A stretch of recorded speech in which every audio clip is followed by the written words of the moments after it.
Child labor has continued being one of the major concerns by both stakeholders and government, despite its putting in measures to reduce the vice. With the introduction of free education, some parents have continued subjecting their children to child labor. Some members of parliament feels there is need for more sensitization. So the avoidance of child labor.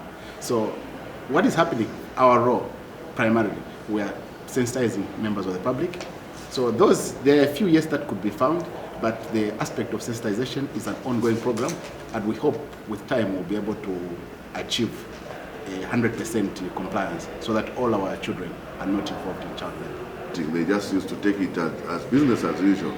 That's why a lot of these cases, even when they were detected and went to police, they were withdrawn because it was relatives saying, oh, no, this is not a bad thing, you can just forgive and like.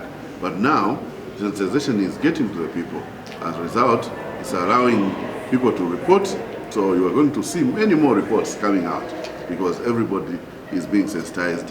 And even when they go to police, police is also being trained now to implement this Child Code Act to ensure that the rights of children. And Dundumwen's Member of Parliament, Edgar Singombe, has advised parents to take advantage of the free education that government has introduced. Children to go to school because tomorrow they'll be there for us. If we allow the children to continue on the streets, I don't think is the correct thing. Yes, others will say that they are doing that probably to reduce poverty.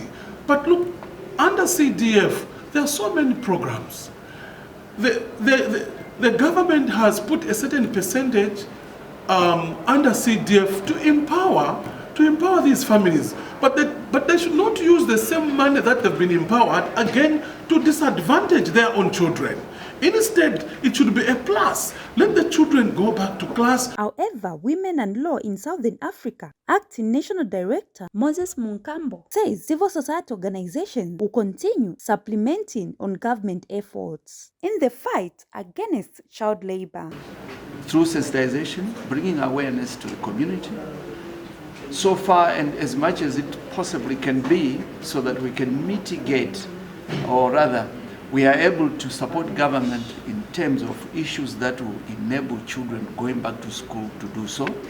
And where we can, also as civil society organizations, support children. There are so many civil society organizations that directly support children as well with school and other educational needs. Helen Chisha reporting for Movie TV News in Lusaka.